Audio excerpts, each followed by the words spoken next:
नमस्कार दोस्तों, आप देख रहे हैं आज की सबसे बड़ी और ताज़ा खबरें। देश और दुनिया में क्या हो रहा है, हर जरूरी अपडेट हम आपके लिए लेकर आए हैं। आप ये वीडियो कहां से देख रहे हैं, हमें कमेंट करके जरूर बताएं। देश में एलपीजी गैस सिलेंडर की कीमतों में एक बार फिर बदलाव हुआ है। सरकार ने घरेलू उपभोक्ताओं को राहत देते हुए कुछ राज्यों में सब्सिडी बढ़ाई है। इससे आम लोगों के खर्च पर थोड़ा असर कम होने की उम्मीद जताई जा रही है। प्रधानमंत्री नरेंद्र मोदी ने आज डिजिटल इंडिया मिशन के नए चरण की शुरुआत की। इस योजना के तहत ग्रामीण क्षेत्रों में इंटरनेट कनेक्टिविटी और डिजिटल सेवाओं को तेजी से बढ़ाने पर जोर दिया जाएगा। उत्तर प्रदेश के मुख्यमंत्री योगी आदित्यनाथ ने कानून व्यवस्था को लेकर बड़ी बैठक की। उन्होंने पुलिस अधिकारियों को सख्त निर्देश दिए कि अपराधियों के खिलाफ तुरंत कार्रवाई की जाए और जनता की सुरक्षा सुनिश्चित की जाए।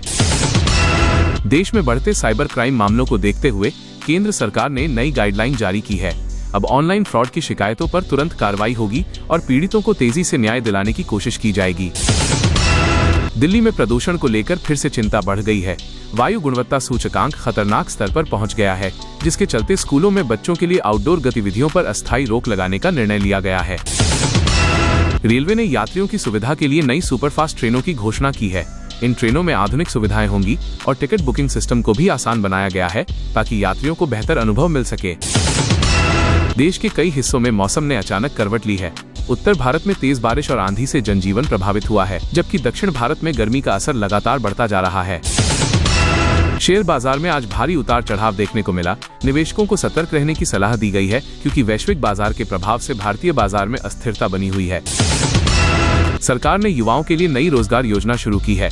इस योजना के तहत स्किल डेवलपमेंट पर जोर दिया जाएगा, ताकि युवाओं को बेहतर नौकरी के अवसर मिल सके और बेरोजगारी दर कम हो सके। देश में पेट्रोल और डीजल की कीमतों को लेकर बड़ी अपडेट सामने आई है।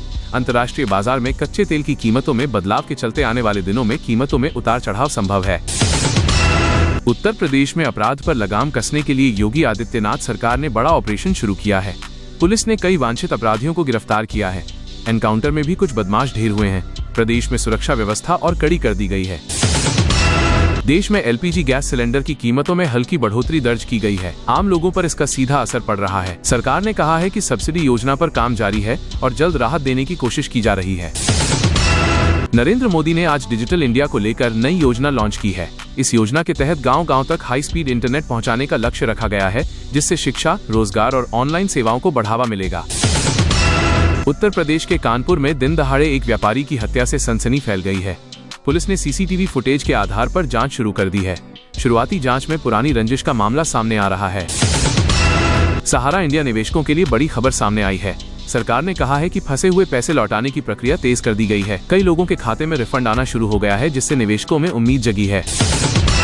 देश भर में बढ़ती गर्मी को देखते हुए मौसम विभाग ने अलर्ट जारी किया है। कई राज्यों में हीट वेव का खतरा बताया गया है। लोगों को दोपहर में बाहर निकलने से बचने और ज्यादा पानी पीने की सलाह दी गई है। उत्तर प्रदेश में महिला सुरक्षा को लेकर नया अभियान शुरू किया गया है। पुलिस की विशेष टीमें बनाई गई हैं। स्कूल और कॉलेज के आसपास गश्त बढ़ा दी गई है, ताकि छेड़छाड़ और अपराधों पर पूरी तरह रोक लगाई जा सके। दिल्ली में एक बड़े साइबर फ्रॉड का खुलासा हुआ है। ठगों ने फर्जी कॉल और लिंक के जरिए लाखों रुपए की ठगी की है। पुलिस ने कुछ आरोपियों को गिरफ्तार कर लिया है और लोगों को सतर्क रहने की सलाह दी है। नरेंद्र मोदी सरकार ने किसानों के लिए नई योजना की घोषणा की है। इसके तहत फसल बीमा और न्यूनतम समर्थन मूल्य को लेकर सुधार किए जाएंगे, जिससे किसानों की आय बढ़ाने में मदद मिलेगी। यूपी के लखनऊ में पुलिस ने एक बड़े गैंग का भंडाफोड़ किया है। ये गैंग चोरी और लूट की घटनाओं को अंजाम देता था। पुलिस ने कई हथियार और चोरी का सामान बरामद किया है। आगे की जांच जारी है। देश में पेट्रोल और डीजल की कीमतों को लेकर बड़ी खबर आई है। अंतर्राष्ट्रीय बाजार में तेल की कीमतों में उतार चढ़ाव के कारण आने वाले दिनों में कीमतों में बदलाव संभव है। सरकार स्थिति पर नजर बनाए हुए है। उत्तर प्रदेश में अवैध निर्माण के खिलाफ बड़ी कार्रवाई शुरू की गई है। प्रशासन ने कई जगह बुलडोजर चलाकर अवैध कब्जे हटाए हैं। सरकार का कहना है कि कानून व्यवस्था बनाए रखने के लिए यह कदम जरूरी है। सहारा मामले में सुप्रीम कोर्ट में सुनवाई के दौरान सरकार ने प्रगति रिपोर्ट पेश की है। कोर्ट ने प्रक्रिया को और तेज करने के निर्देश दिए हैं। लाखों निवेशकों को जल्द पैसा मिलने की उम्मीद जताई जा रही है। देश में ऑनलाइन गेमिंग और सट्टेबाजी को लेकर नए नियम लागू करने की तैयारी चल रही है। सरकार इस सेक्टर को रेगुलेट करना चाहती है, ताकि युवाओं को गलत गतिविधियों से बचाया जा सके। योगी आदित्यनाथ ने आज कानून व्यवस्था की समीक्षा बैठक की। अधिकारियों को सख्त निर्देश दिए गए हैं कि अपराधियों के खिलाफ तुरंत कार्रवाई की जाए। जनता की सुरक्षा को सर्वोच्च प्राथमिकता देने को कहा गया है। उत्तर प्रदेश में एलपीजी गैस को लेकर फैली अफवाहों के बीच सरकार ने साफ किया है कि राज्य में किसी तरह की कमी नहीं है। डिप्टी सीएम ने विपक्ष पर अफवाह फैलाने का आरोप लगाया और जनता से घबराने के बजाय सामान्य तरीके से गैस लेने की अपील की। बिहार में एलपीजी गैस की कालाबाजारी पर पुलिस ने बड़ी कार्रवाई करते हुए कई जिलों में छापेमारी की। 400 से ज्यादा सिलेंडर जब्त किए गए और कई आरोपियों को गिरफ्तार किया गया। सरकार ने कहा कि आम लोगों को किसी तरह की कमी नहीं होने दी जाएगी। मुख्यमंत्री योगी आदित्यनाथ के निर्देश पर यूपी में गैस कालाबाजारी रोकने के लिए हजारों जगहों पर छापेमारी की गई। कई एफआईआर दर्ज हुई और आरोपियों को गिरफ्तार किया गया। सरकार ने कहा कि जनता को राहत देना उनकी प्राथमिकता है।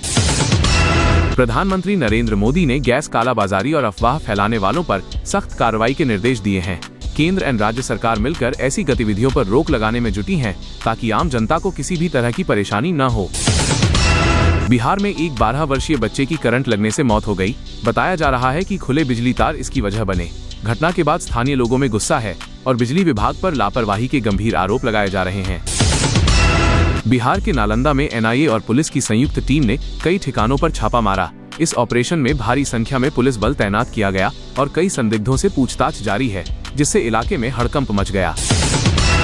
उत्तर प्रदेश में अपराध पर लगाम लगाने के लिए पुलिस ने बड़ा अभियान चलाया है। कई वांछित अपराधियों को गिरफ्तार किया गया और कुछ के खिलाफ एनकाउंटर की कार्रवाई भी की गई, जिससे अपराधियों में डर का माहौल देखा जा रहा है।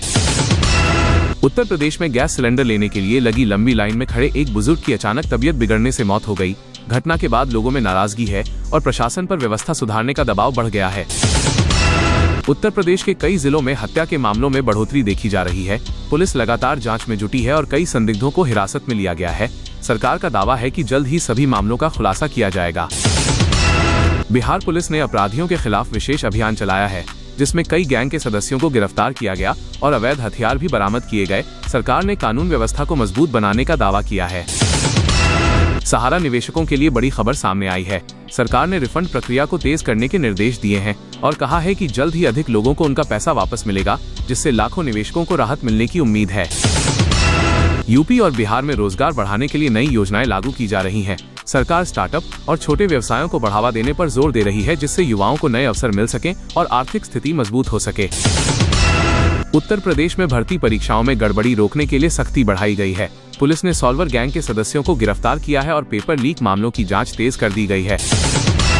बिहार में साइबर ठगी के मामलों में तेजी से बढ़ोतरी देखी जा रही है। पुलिस ने लोगों को सतर्क रहने की सलाह दी है और कई मामलों में आरोपियों को गिरफ्तार कर बड़ी रकम बरामद की गई है। यूपी और बिहार की सरकारों ने दावा किया है कि कानून व्यवस्था पहले से बेहतर हुई है, अपराधियों पर लगातार कार्रवाई हो रही है और आम जनता को सुरक्षित माहौल देने के लिए नए कदम उठाए जा रहे हैं। तो ये थी आज की सबसे बड़ी और चौंकाने वाली खबरें ईरान अमेरिका वॉर से जुड़ी। आगे क्या होगा, क्या ये जंग और खतरनाक मोड़ लेगी? ऐसी ही हर बड़ी अपडेट के लिए चैनल को सब्सक्राइब करें, वीडियो को लाइक और शेयर जरूर करें। मैं मिलता हूँ अगली बड़ी खबर के साथ, तब तक बने रहिए धासु न्यूज इंडिया के साथ।